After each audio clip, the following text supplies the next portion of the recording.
Bem-vindos a uma das partes mais legais aí da biomecânica. Aqui é o nosso pé. O nosso pé é um dos segmentos do nosso corpo que a gente mais utiliza, é o maior responsável pelo número de lesões ou não do indivíduo. Então, ele é considerado uma das articulações mais importantes aí, porque além de suporte do peso, ele também é causa de várias patologias e instabilidades em todo o sistema musculoesquelético. Uma lesão num segmento pode gerar, então, alterações e compensações em outro, né? E o pé, principalmente. Porque se eu tenho uma marcha que me leva a uma claudicação constante, que vai causar uma alteração do meu pé, vai causar uma alteração da biomecânica do meu joelho, do meu quadril. Então, o pé, ele é extremamente importante aí no que diz respeito às lesões do músculo esquelético de forma global, principalmente as lesões aí que vão ser de forma ascendente, né, que vai iniciar lá no pé e pode gerar toda uma descompensação aí de joelho, de quadril, de coluna. Então, vamos lá. As funções do nosso pé vai ser receber o peso do corpo, né, promover o equilíbrio, promover a movimentação e o ajuste, então, que ele faz sobre as diferentes superfícies aonde a gente está, né, caminhando, aonde a gente está se movimentando.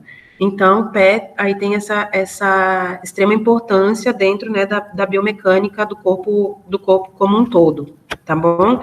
Então, aqui, gente, vocês vão ver um pouquinho da parte de anatomia, né, porque não tem como a gente entrar em biomecânica sem falar um pouquinho da anatomia, mas aí vocês vão ver que é um complexo de muitos ossos, né, e muitas articulações. Cada vez que eu tenho aqui, né, o encontro de duas estruturas ou mais, eu tô tendo, então, um processo articular. Aqui eu tô vendo o meu pé de cima, é como se eu estivesse em pé olhando para o meu pé, e aqui eu tô vendo a planta do meu pé. Então, eu tô vendo o pé do meu paciente, o paciente deitado, eu lá no pé do meu paciente vendo a parte de baixo, tá, gente? A visão inferior da planta do pé, tá? Então, aqui eu tenho o dorso do meu pé, minha visão dorsal do meu pé, e aqui eu tenho a minha visão inferior plantar do meu pé. Então, qual é esse meu osso aqui? Todos eles estão numeradinho aqui, vocês têm o número do osso, aqui vocês têm a correspondência, tá, gente? Então, número 1, o meu talos, que ele vai fazer, então, a conexão aqui com o meu calcâneo. Então, quando eu vejo o meu talos aqui da minha vista dorsal, eu vejo o processo ósseo, né? E eu vejo que ele faz uma conexão aqui do meu talos com o meu calcâneo. Depois a gente vai ver as articulações, tá, gente? E aí, aqui, na minha vista plantar, aqui tá o meu calcâneo, aqui tá o meu talos, e aqui vai estar o meu calcâneo, número 2. Então, ele faz, né, como se fosse uma conexão aí dentro, né, do meu, essa articulação dentro aí do meu talos, beleza? O meu ossinho aqui, o meu número 3, é o meu osso navicular, tá? Então, o meu navicular, ele vai fazer uma conexão com quem? Tanto com o meu talos, quanto com o meu cuboide, tá vendo aqui? E o meu calcâneo, ele tá fazendo aqui, ele faz articulação com quem? Então, eu tenho a articulação do meu calcâneo com o meu cuboide. Então, a articulação, né, calcâneo-cuboide. A articulação talos-navicular, tá? E aqui estão na parte, então, na vista posterior, na minha vista plantar, tá? Então, aqui está o meu navicular, fazendo a conexão do meu navicular junto com o meu talos, e aqui eu tenho o meu cuneiforme, fazendo a minha articulação com o meu osso cuboide, tá? Esses 5, 6 e 7, eles são os meus cuneiformes. Então, eu vou ter o meu cuneiforme medial, tá? Ele tá aqui, ó, gente, com o meu hálux, então, cuneiforme medial. Meu cuneiforme intermédio, por que ele não é medial se ele tá no meio dos dois cuneiformes? Porque ele tá intermédio, ele tá no meio. O meu medial é quem está mais medial, que é o meu cuneiforme medial, não tem como esquecer. Cuneiforme medial, cuneiforme intermédio e o meu cuneiforme, então, lateral. E o meu 4, quem é? O meu cuboide. Então, aqui na região do meu pé, eu vou ter a minha região dos meus ossos que iniciam com cu. Então, os meus cus, tá, gente? Vão ser os meus cuboide e os meus cuneiformes. E aí, como que a gente vai ver isso aqui? Os meus cuneiformes, o medial, intermédio e lateral, eles vão fazer, então, a articulação com o meu osso navicular e também com o meu cuboide. Então, você vai ter aqui eles vão se articular com várias outras estruturas. Então, aqui a gente vai ter os nossos cuneiformes, que eles vão, então, se conectar, os nossos cuneiformes, então, medial, intermédio e lateral, eles vão fazer essa conexão, né, vão se conectar com os meus metatarsos, então, com o primeiro, com o segundo e com o terceiro. Então, cada cuneiforme, ele vai ter um metatarso correspondente. Então, vai ser um para cada. Então, são 3 cuneiformes, eu vou ter 3 metatarsos, o primeiro, o segundo e o terceiro. E o meu osso cuboide, ele vai fazer a conexão com o meu 4º e 5º metatarso. Então, o meu cuboide é o único que faz conexão com dois metatarsos, tá bom? Os meus cuneiformes, eles fazem conexão com um metatarso só, beleza? Cada um corresponde a um. O 5 vai fazer com o medial, o 6 vai fazer com o segundo metatarso, o 7 com o terceiro, e o meu número 4, que é o meu cuboide, então ele vai fazer essa articulação com o 4º e o 5º metatarso. Depois dos meus metatarsos, então, eles vão fazer a conexão com quem? Com as minhas falanges. A minha falange lá do meu hálux é igual ao do meu polegar. Então, você vai ter só duas falanges, a proximal e a distal.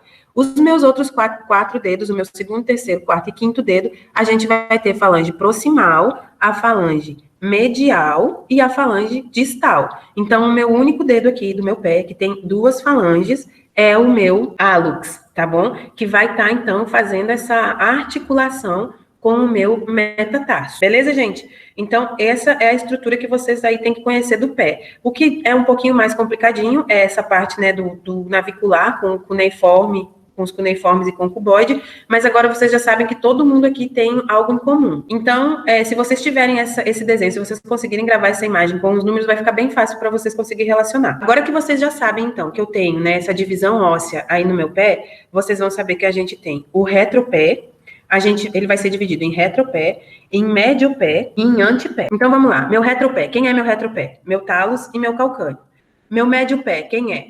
O meu navicular, né? Ó, aqui o navicular, os meus cuboides e o meu cuboide e os meus cuneiformes. Então, navicular, cuneiformes e o meu cuboide, beleza? E o meu antepé, quem vai formar meu antepé? Os meus metatarsos. Agora aqui as articulações do pé, então, gente. Eu vou ter a minha articulação subtalar, aqui que vai estar confeccionada, né, pelo meu talos e meu calcâneo. A minha articulação médio-társica, que vai ser os meus cuboides, né, e navicular, tá? Então, eu vou ter, minha articulação subtalar, a minha articulação de Chopin, que também é chamada de articulação médio-társica. Eu vou ter a minha articulação tarso-metatarsica, que também é chamada de Lisfranc, que vai ser o meu cuboide, cuneiformes e os meus metatarsos, tá? Então, tarso-metatarsica. Cuboides, cuneiformes, tarso-metatarsiana, tarso-metatarsica aqui, tarso-metatarsiana. Cuboides, cuneiformes e metatarso. A minha metatarso-falangianas, então, onde que eu tenho os meus metatarsos e as minhas falanges. E as interfalangianas vão ser aqui as lilazinhas, que são as minhas falanges dos meus dedos, tá? Lembrando que o hálux só possui duas e os meus segundo, terceiro, quarto e quinto dedo possuem as 3 falanges, distal, medial e proximal. E é importante isso? Sim, é importante. Para vocês saberem os desvios, para vocês saberem as patologias, para vocês saberem as alterações biomecânicas. Então, é importante vocês saberem essa divisão do pé, que o pé se divide em 5 segmentos, né, vamos chamar de segmentos, e quais são esses segmentos aí que vão estar formando cada segmento do nosso pé. Na minha articulação subtalar, eu vou ter a minha face inferior do meu talos, que vai fazer, então, a conexão com a face superior do meu calcâneo. Ela é uma articulação do tipo sinovial plana, beleza?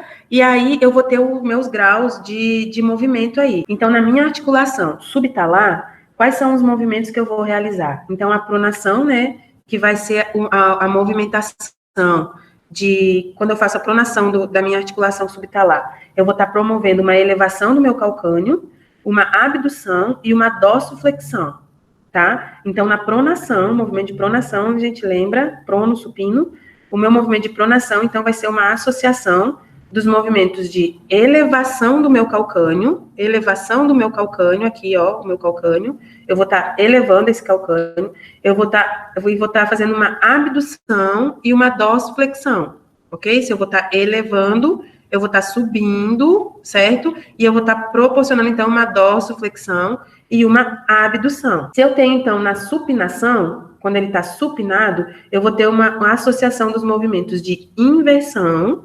abdução e flexão plantar. Isso lembra alguma coisa para vocês? Os entorses, né, gente, de inversão e eversão. Então, como que essa articulação, ela vai estar se comportando aí frente a esses movimentos, tá? Então, a eversão, ela vai acontecer no movimento, então vai ser um movimento que vai acontecer no plano frontal. Então, a borda lateral do pé, ela vai mover em direção à perna, certo? Então, como é que fica o quinto dedo? Então, dedo para dentro e dedo para fora, né? E aí é só para vocês conseguirem visualizar como é que se comporta essa articulação subtalar, que é a articulação que vai ter aí o envolvimento, então, do talos, né, da parte inferior do talos e da parte superior do calcâneo. O movimento, então, no plano frontal, onde que a borda medial do pé, lá no meio do pé, ela vai estar se movendo em direção à perna, então, inversão, tá, gente? Imagina aí, faz um movimento de inversão com o pé, e aí vocês vão ver que no plano frontal, a borda medial, ela vai mover em direção à perna, tá? Fez um movimento de inversão aí? Tá conseguindo me acompanhar? Então, ela vai ter até 5 graus desse movimento, ele é considerado normal, tá? E aí você vai ter uma abdução dos artérios apontando para fora. E aí, 10 graus desse movimento também é normal. E aí, quando você faz a adução dos artérios apontando para dentro, o normal é até 20 graus, tá, pessoal? Então, a minha normalidade aí, vou repetir, tá? Então, a minha normalidade no movimento de inversão, coloca o pé de vocês aí em inversão. O movimento está em inversão, pé para dentro, né, gente? Movimento de inversão. Então, você vai ter no plano frontal, a borda medial, lá no meu hálux, né? A borda medial relacionada ao meu hálux. Ela vai se mover em direção à perna, ok? Porque ela tá para dentro, ok? Então, a abdução normal, os artérios, os nossos dedos, ele vai estar apontando para fora, tá? E até 10 graus é normal. Na adução, os artérios apontam para dentro, e aí você vai ter 20 graus de normalidade, ok?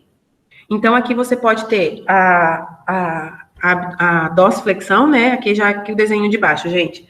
Então, na dorsiflexão, você vai ter aí um movimento, então, de até 42 graus de subida, né? E na nossa adução e abdução, 16 graus de movimento aqui da minha articulação subtalar, ok? Então, aqui, quando eu faço, né, a minha adução, a minha abdução, né, eu vou ter, então, uma angulação de até 16 graus de movimento da minha articulação. Na minha dorsiflexão, dorsiplantiflexão, então, posso chegar até 42 graus aqui de dorsiflexão. Beleza? Acima de 45 graus, gente, desse movimento já é uma elevação anormal, tá? Então, você consegue 42 graus aqui quando você tem de forma passiva, tá? Quando você vai lá fazendo o seu paciente, você consegue chegar até 42, máximo 45 graus. Abaixo de 45 graus, então, você vai ter um aumento da mobilidade calcânea, que é a função primordial, né, dessa articulação vai ser o quê? Vai ser permitir a rotação da perna durante a marcha no plano transverso. Quando a gente caminha, a gente faz uma rotação medial, o nosso joelho, ele aponta para dentro, quando a gente está andando. Aqui, essa moça aqui, a gente pode pegar ela como exemplo. Vocês lembram que a gente viu esse processo aqui, andando só a estrutura lá do esqueletinho? Que quando a gente anda, essa estrutura do fêmur, ela faz uma rotação para dentro. E aí, o nosso calcâneo, lá na nossa articulação que a gente está vendo agora, ele faz o mesmo movimento. Ele faz uma tendência, então, ele aumenta essa rotação para que possa permitir, então, desse plano, para que permita essa rotação durante a marcha. Vocês estão vendo como uma coisa está conectada com a outra, pessoal?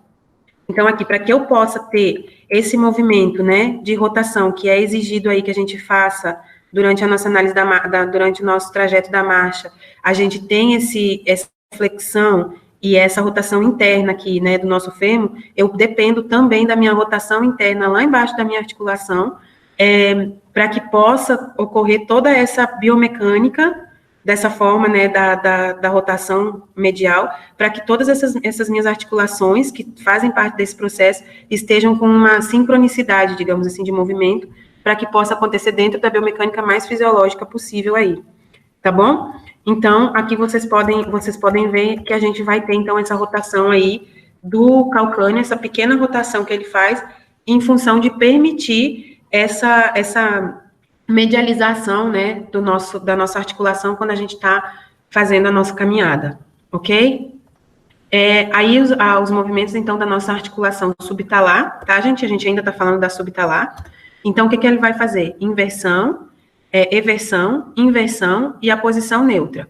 E também vai fazer a abdução e a adução, tá? Pé para fora, pé para dentro. Beleza?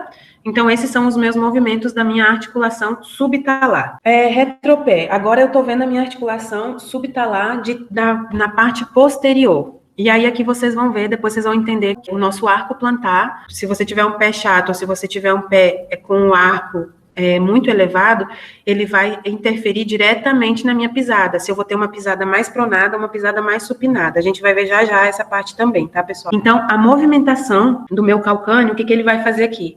É a mesma, independente das condições de apoio ou não, né, e de peso. A inversão ou varo de calcânio é de aproximadamente 20 graus. E a eversão ou valgo de calcânio chega em média 5 graus, que elas são medidas passivamente. Então, se você pegar o goniômetro lá e colocar o paciente de vocês nessa posição, né, de varo e valgo de calcânio, vocês vão ver que o varo, ele consegue chegar até 20 graus. O valgo, que seria medial, né, gente, seria forçar aqui a estrutura para dentro, você vai conseguir um máximo aí de 5 graus. Então, a biomecânica da articulação subtalar ao andar. Quando a gente toca o nosso calcanhar no chão, a gente vai ter, então, uma posição levemente supinada do nosso pé, né? E a articulação subtalar, ela vai se mover em pronação. Por quê? Eu vou estar com o meu pé supinado, então ele vai se mover lá, imagina lá dentro, gente, não pensa no pé, pensa lá na articulação subtalar. Então, ela vai se mover em pronação, e ela acompanha a rotação interna da tíbia, a tíbia não vai fazer a rotação para que o membro possa rodar internamente, então ele vai acompanhar com esse processo de pronação, ele vai acompanhar a rotação interna, né, da minha tíbia e do meu fêmur. Então, quando eu ando, a minha pronação máxima da minha articulação lá dentro, da minha articulação subtalar, que eu tô falando, então ela vai ser no máximo de 3 a 10 graus, ou seja, é um movimento mínimo que ela faz para associar esse movimento, então, de rotação interna da tíbia e do fêmur. Se eu estiver caminhando, e na corrida, ela vai ser de 8 a 15 graus. E aí, maior do que esses 15 graus, se ela estiver rotacionando para dentro, né, se ela estiver fazendo essa rotação interna, maior do que 15 graus é considerado excessivo. Então, o que acontece, gente? Hoje, né, muito todo mundo correndo e tal, e essas maratonas, o que a gente tem muito por que a gente tem muita lesão, e depois vocês vão conseguir ver a questão daquele caso clínico? Porque você aumenta muito o impacto que você faz nessa parte aqui, ó. Então, na parte do talos.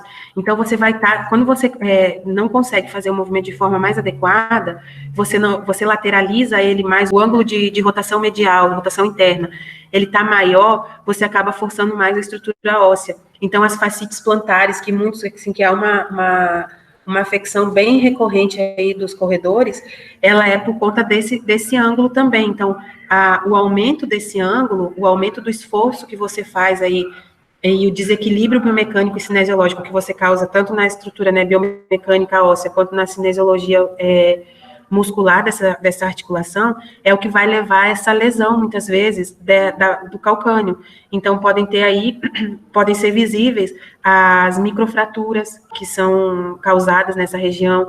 Então, você pode ter microfraturas, pode ter a presença de fascite plantar. Então, são várias as patologias aí que se desenvolve, principalmente no povo da corrida, por conta desse ângulo. Então, é por isso que hoje se faz essas avaliações, tanto de biomecânica da marcha, como biomecânica da corrida, biomecânica do salto, até mesmo para você, muitas vezes, indicar qual a melhor atividade para aquele tipo de paciente, para aquele tipo de biomecânica. Por exemplo, um paciente que tem um pé chato, um paciente que tem um arco plantar muito elevado, um paciente que tem um valgo, um paciente que tem um varo de joelho muito elevado, um paciente que tem uma hiperextensão de joelho muito elevada. Então, quais são as consequências que isso pode trazer para essa atividade? Entende? Eu acho que quando a gente leva para o lado prático da coisa, acaba ficando mais interessante, porque, então, quando vocês entendem esses níveis que são bem chatos, eu concordo, são bem chatos e são bem difíceis de entender e da gente conseguir associar, mas isso daqui, gente, não desespera, vocês têm que saber que isso existe, vocês têm que saber como que isso funciona, porque lá na frente, quando vocês estiverem com o paciente, esses graus, que é dentro da normalidade, ele acaba se tornando natural. Então, você vê que quando aquilo foge, né, quando o paciente tem uma alteração biomecânica, que é dele, que é fisiológica dele, ele pode, sim, estar tendo mais comprometimentos. E aí, você vai fazer o quê? Você vai tirar o paciente ama correr, a vida dele é corrida, e ele não tem uma biomecânica que seja bem estruturada, para que ele possa estar realizando esse tipo de atividade. Você vai chegar para esse paciente e vai falar, você nunca mais vai correr na vida? Não, você vai conseguir identificar que tipos de atividade ele pode fazer, que tipos de fortalecimento muscular ele deve fazer.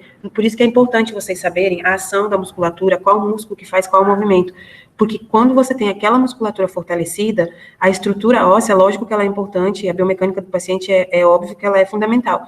Mas se você souber qual musculatura esse paciente tem que fortalecer, o que ele tem que manter bem fortalecido, o que ele tem que manter alongado ou mais contraído, para poder dar um suporte maior para aquela articulação, ele vai poder fazer a atividade dele normalmente, por mais que ele tenha essa condição biomecânica que pode impedir ele de fazer atividade se ele não tiver um fortalecimento muscular. Tá vendo, gente? A fisioterapia, ela é assim, eu acho encantador, porque a gente é o profissional responsável por entender de musculatura, de músculo esquelético, de biomecânica. Então, assim, é uma matéria difícil, é uma matéria chata, ok, eu concordo com vocês que é, mas ela é primordial para que vocês possam se tornar excelentes profissionais, tá? Então, por mais que seja um pouquinho difícil, complicadinho, não fiquem com dúvidas, tá? Se vocês tiverem dúvidas, pergunta, a gente tenta esclarecer junto, se tiver confusão de pensamento, a gente esclarece, e vamos que vamos, tá? Porque é bem importante, tá bom?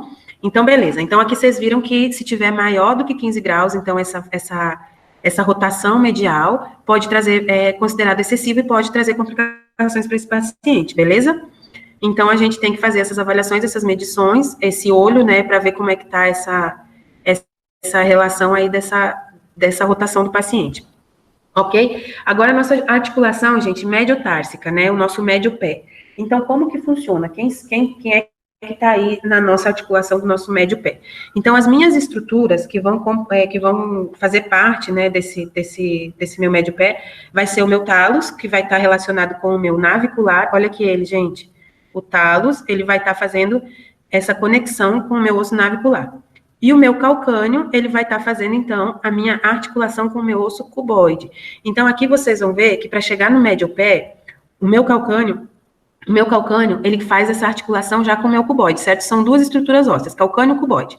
Na minha parte, então, lateral, eu vou ter o meu calcâneo e o meu cuboide, que vai fazer aqui a minha conexão do meu médio pé.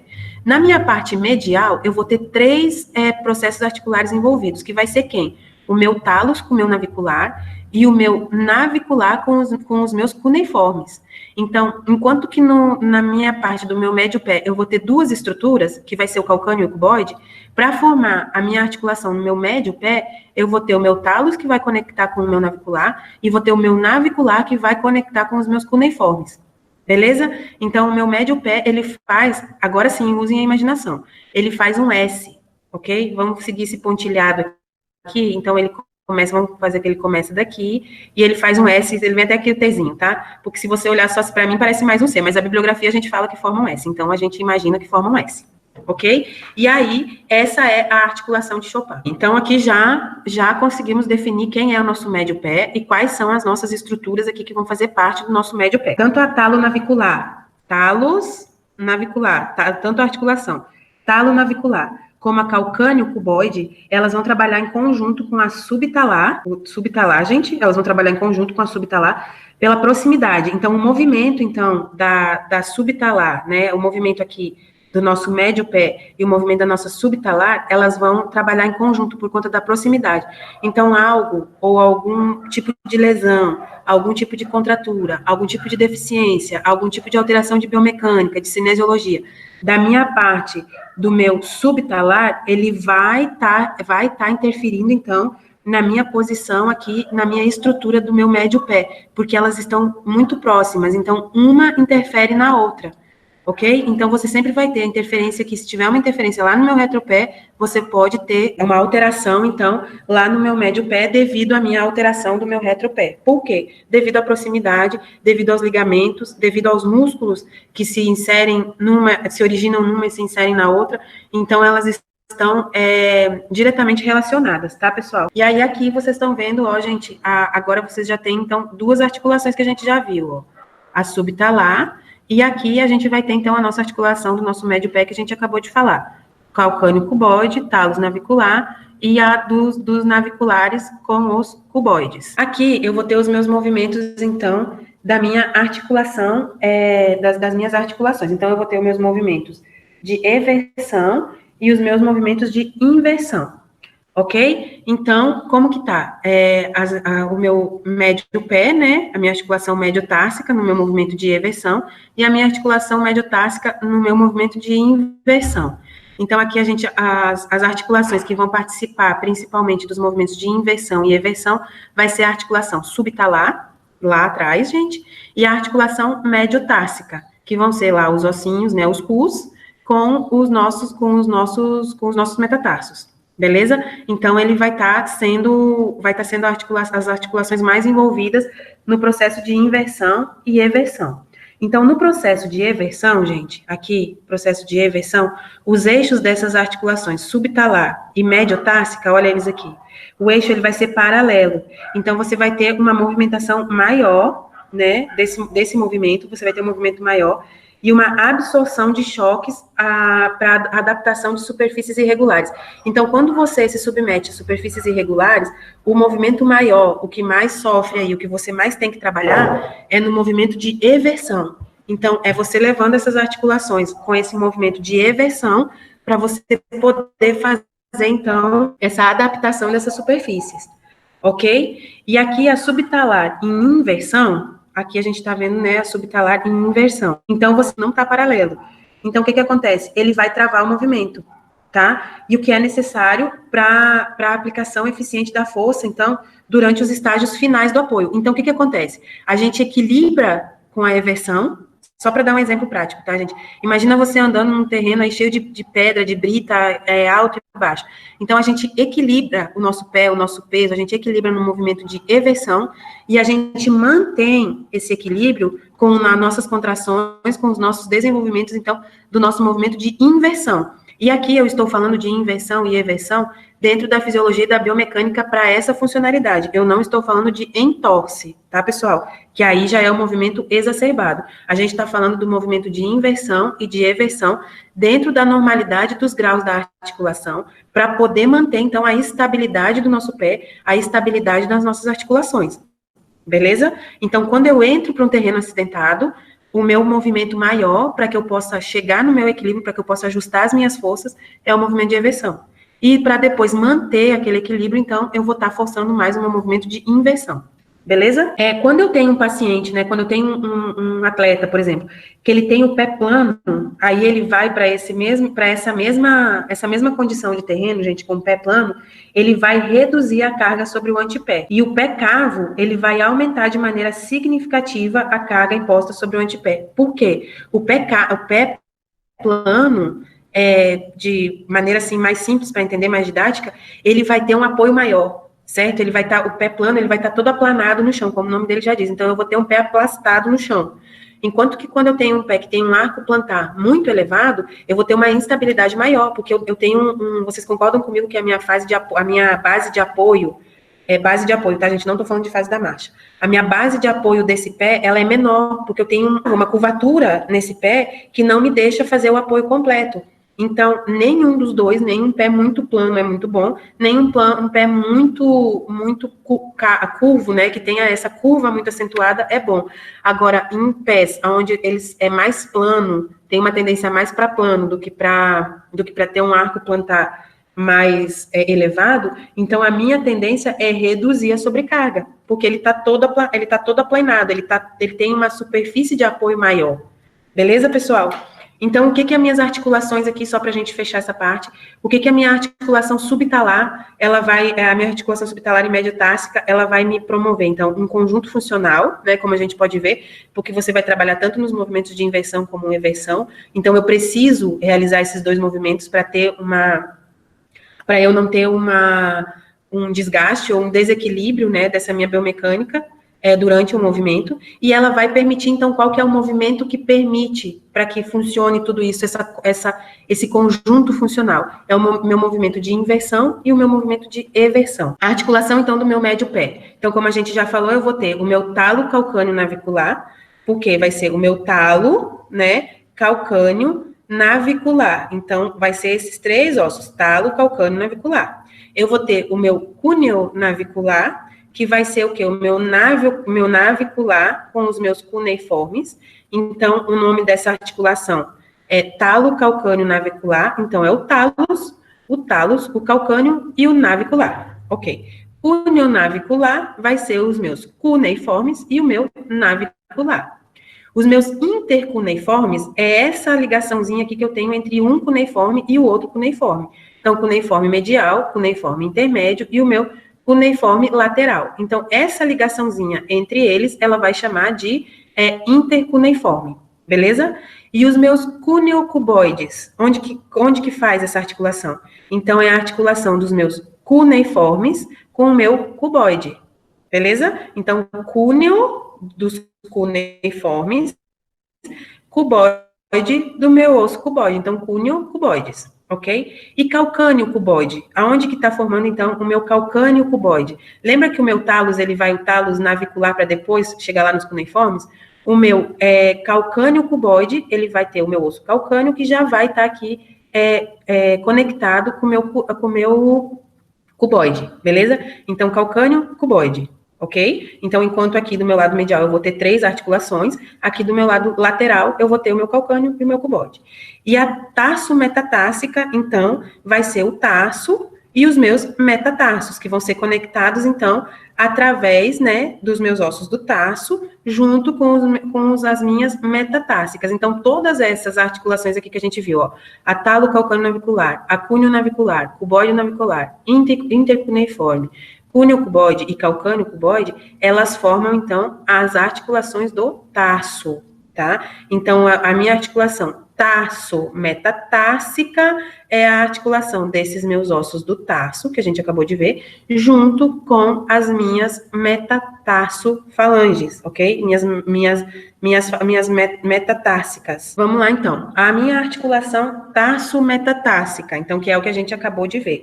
Eu vou ter, então, os meus 3 cuneiformes, né, e os 5 metatarsos. Ela é do tipo, o cuboide e o cuneiforme e os 5 metatarsos. Ela é do tipo sinovial plana. Então, como que é isso aqui, gente? Ela vai formar, aqui fica mais fácil de ver. Então, eu vou ter os meus cuneiformes, igual eu falei para vocês lá naquele slide que tinha os numerozinhos. Então, os meus cuneiformes, eles vão formar cuneiforme medial com a minha primeira metatarso falange, o meu medial com o segundo, e o meu intermédio com o meu segundo, e o meu lateral com o terceiro. Enquanto que o meu cuboide, ele vai fazer articulação com as metatarsos falangianas do 4º e do 5º dedo, tá? Então, os cuneiformes, ele tem uma metatarso falangiana para cada um. E o meu cuboide, ele vai ter 2 para ele. Beleza? Assim fica mais fácil vocês gravar. Então, os que você tem 3, que são os cuneiformes, uma para cada um. E o cuboide vai ter 2 para ele. Tá? É isso que está sendo falado aqui. Então, aqui a gente vai ter o ligamento, né? Vai ligar, então, a minha articulação do meu cuboide com a minha metatarso falange. E aqui, esse desenho também dá para ver, então, as metatarsos, né? Os metatarsos. É uma articulação do tipo plana, ok? A conexão que faz, né? Cada um com o seu metatarso correspondente. Ok? Então, aqui é mais para vocês verem a questão dos ligamentos, que vai ligar, então, essa região do meu pé com a região, então, dos metatarsos. Articulação metatarso-falangiana. Então, a gente vai ter, né, os metatarsos e as falanges proximais. Proximal, gente, é aquela que fica mais perto do seu corpo, tá? Distal é a que fica mais distante. Então, a minha proximal é a que vai fazer a conexão com os meus metatarsos, tá? Aí, ela vai ser do tipo condilar, né, gente? Ela faz a flexão e extensão, né? A abdução e a adução, você consegue fazer. E aí, o eixo dela vai ser aqui no segundo dedo, o eixo da articulação. Então, ela tem, né, a função aqui é de manter o arco metatarsico transverso longitudinal e a flexibilidade do primeiro metatarso. Os metatarsos, então, eles vão fazer a sua conexão com a falange proximal. Articulação interfalangiana. Então, essa daqui vai ser as das falanges, né? Então, são as que são feitas entre a falange, no caso do segundo ao 5º dedo, entre a falange média, né? E entre a falange proximal e a falange média, ok? E a interfalange distal, então, vai ser entre a falange média e a falange distal, tá? O nosso hálux, ele vai ter o quê? Ele vai ter só a interfalangiana, beleza? Interfalangiana nem proximal, nem distal. A do hálux é interfalangiana. Então, quando o paciente chega lá com o diagnóstico de fratura da falange, fratura da interfalangiana do hálux, vocês já sabem que é essa daqui, porque ele não tem proximal distal, ele só tem interfalangiana. Se for do segundo dedo, vai ter que especificar. É fratura interfalangiana proximal, né? Ou fratura interfalangiana distal, ou intermédio, tá? Porque aí eu vou ter, então, as minhas 3 falanges do meu segundo ao meu quinto dedo. Então, ficou claro, gente? Deu para entender? Falange proximal, intermédia e distal, tá? Aqui eu tenho os meus arcos do meu pé, igual eu estava falando para vocês antes. Então, eu vou ter o meu arco longitudinal, eu vou ter o meu arco transverso e eu vou ter o meu arco interno. Então, eu vou formar 3 arcos. Meu arco longitudinal medial, o meu arco longitudinal lateral, que é o que a gente vai conseguir enxergar ele na vista, você olhando, né, de medial para lateral, então, que você vai conseguir visualizar esse arco lateral aqui do seu paciente, e o arco transverso, tá? Que é o que você vai avaliar no ponto mais alto aí do arco do pé do seu paciente, tá bom? Então, aqui, a cabeça do primeiro metatarso inicia, então, o meu arco longitudinal medial, tá? Da cabeça do primeiro ao quinto, até o calcâneo, beleza? Então, eu vou ter a cabeça do meu primeiro metatarso até o meu quinto. Vocês podem perceber o pé de vocês aí, se for um pé que nem o pé com aumento desse arco, vocês vão ver que ele tem uma tendência a ser maior, né? O nosso arco, ele vai ser maior medial, e depois ele vai ser mais fundo, que eu quero dizer, maior que eu quero dizer mais fundo. Então, ele vai ter uma conformação do arco mais fundo no início, né, aqui da nossa borda medial, e depois ele tem como se você olhar por cima, ele é como se ele fosse decaindo, né, para lateral. Então, você não tem o mesmo arco que você não tem a mesma medida do arco medial, ela não vai ser a mesma medida do seu arco lateral, ele não vai se manter esse arco até você chegar na borda lateral, a menos que o paciente tenha, então, um arco elevado, tá? Um aumento do ângulo desse arco, tanto transversal, como medial e como lateral, beleza? Ok, aí você vai ter, então, isso aqui que eu estava dizendo, ó, gente, o arco medial, ele é maior, né? Você tem uma angulação maior do arco medial do que do arco longitudinal lateral. Então, ele não vai formar aquela borda, assim, tanto que a parte lateral do nosso pé sempre apoia no chão, né? Enquanto que a parte medial, se você não tiver pé plano, ela quase nunca vai tocar o solo aí. Aí aqui a gente tem, então, o arco longitudinal medial. Aqui, ó, gente, o que vai do A até o C aqui na figurinha, na fotinho aqui, na segunda foto, tá? Então, ele começa lá na cabeça do primeiro metatarso, tá? Então, cabeça do primeiro metatarso, ele vai passar pelo cuneiforme medialmente, navicular, talos e calcâneo, ok? E a concavidade, ela vai ser mantida, então, por quais músculos? Quais são os músculos que mantêm essa concavidade, que mantém, então, esse arco, né, dessa forma? Então, vai ser o tibial posterior, o fibular longo, o flexor longo do hálux e o abdutor do hálux. Então, por exemplo, um paciente que tem um pé, que tem uma diminuição desse arco, né? Você tem que fazer o quê? Você tem que trabalhar com qual musculatura para esse paciente, se ele quer correr, por exemplo, se ele quer a atividade que ele quer fazer é uma atividade de impacto, né? Que impacta esse pé no chão. Então, essa é a musculatura que você vai ter que trabalhar com esse paciente, vai ter que focar essa musculatura desse paciente. Para quê? Para ele não desabar esse arco desse pé, beleza? Quando eu tenho, então, uma frouxidão, uma flexibilização, né? Uma distensão dessa musculatura, eu posso estar, então, interferindo diretamente aí nessa amplitude desse arco, ok?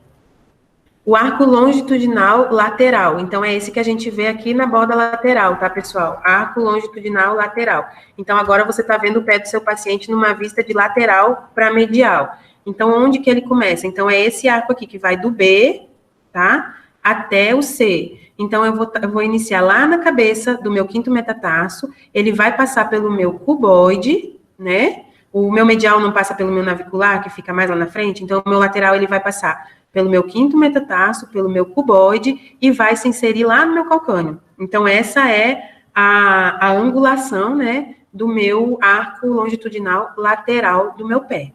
tá? Ele entra em contato com o chão através das partes moles, aí vocês vão lembrar que lá no início da nossa marcha, quando você começa, tem o toque do calcanhar, quando você começa a planar o seu pé, a gente faz, então, uma pisada, né, do calcanhar, e a nossa tendência é sempre lateralizar para depois medializar o nosso pé, né? Então, nessa hora, a gente, no nosso arco longitudinal aí, é quem segura as pontas pra gente, é quem faz essa adaptação dessa marcha, é quem faz essa adaptação dessa pisada, de uma maneira com que toda a nossa estrutura da tíbia e da fíbula possa estar realizando, né, através da nossa articulação aqui, possa estar realizando aquela medialização para que a gente possa fazer, então, a nossa extensão do nosso joelho e o nosso aplanamento completo do nosso pé.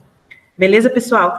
Então, os músculos aqui vão ser quem? Fibular curto, fibular longo e o adutor do quinto dedo, ok? Então, arco lateral, aí vocês vão ter, né, o arco lateral, vocês vão ter, então, a estrutura óssea que ele está passando e o arco medial, qual é a estrutura óssea que ele está inserido aí. E agora o meu arco transverso, então, como é que funciona o meu arco transverso? Então, ele é formado lá na cabeça dos nossos metatarsos e ele vai ser mantido pelo músculo, né, pelo feixe transversal do adutor do hálux. Transversal por quê, gente? Porque ele vai atravessar aí a nossa, toda a extensão, né, aí da largura do nosso pé. Então, ele vai vir lá, né, da origem, ele vai vir por baixo e vai fazer, ele vem por aqui. Vai vir por aqui e vai fazer transversalmente. Então, ele vem por aqui pelo quinto dedo e volta pela lateral e vem aqui para frente. Então, ele faz esse feixe transversal, ele faz essa travessia, né? Ele vem aqui por baixo dos nossos dedos para se inserir aqui no nosso hálux. Beleza? Então, o arco transverso, ele vai depender desse feixe aí, do nosso músculo adutor do hálux, que sai lá de trás, vem aqui, passa por baixo e vai se inserir lá no nosso hálux. Ok? Então, esse é o arco transverso. Aqui a gente vai ter os nossos tipos de pé, então. O nosso pé normal, quando a gente faz lá o teste lá na plataforma, ele vai ficar uma pisada, onde que você vai ter o arco, né, o arco medial, então você não vai tocar a parte medial no solo. Então, aqui, né, o arco, ele está presente. Então, na parte medial, você vai ter a presença do arco, na parte lateral, você vai ter o seu apoio do seu pé. E aí, quando você tem um pé plano, você vai ter todo o pé apoiado, né, o pé chato, né, que seja, pé chato ou pé plano. Você vai ter o pé todo aplastado, como a gente fala, aplastado no chão. Então, você vai aumentar aí a parte onde que você vai estar em contato com o solo. E no pé cavo, onde eu tenho um aumento do meu ângulo, né, do meu arco plantar, então, ele vai estar apoiando, a maior força vai ser aonde? Lá no meu calcanhar e lá na base, né, na base do meu pé. Então, ele não vai ter o toque, né, ele não vai ter essa descarga desse peso, essa descarga, esse aplanamento durante a fase de apoio do pé, tá? E o que isso vai acarretar? Esse aqui ficou bem legal, essa parte que vocês podem ver, então, aqui. O que o tipo de arco, ele vai influenciar para vocês aí. Então, aqui, né, no meu pé normal, eu vou ter, né, após a aterrissagem do calcanhar, a pessoa com as pessoas, né, com esse tipo de pé, irão girar sua pisada ligeiramente para dentro, lembra? Amortecendo assim o impacto, e esse tipo é o pé mais comum. Então, esse aqui é o que mais a gente vai encontrar. Então, aqui a gente tem o nosso arco normal, e aqui como é que está o alinhamento, né, do nosso tendão, e como é que está esse arco plantar. Então, eu não tenho aqui nenhuma presença nem de supinação, nem de pronação desse pé. Quando eu tenho o meu pé chato, então o meu pé chato, né, o meu pé plano, o meu pé chato, quando eu tenho então o meu pé chato, esse tipo de pé geralmente vai indicar um excesso de movimento para dentro. Então eu vou estar apoiando mais, né, o meu pé para dentro.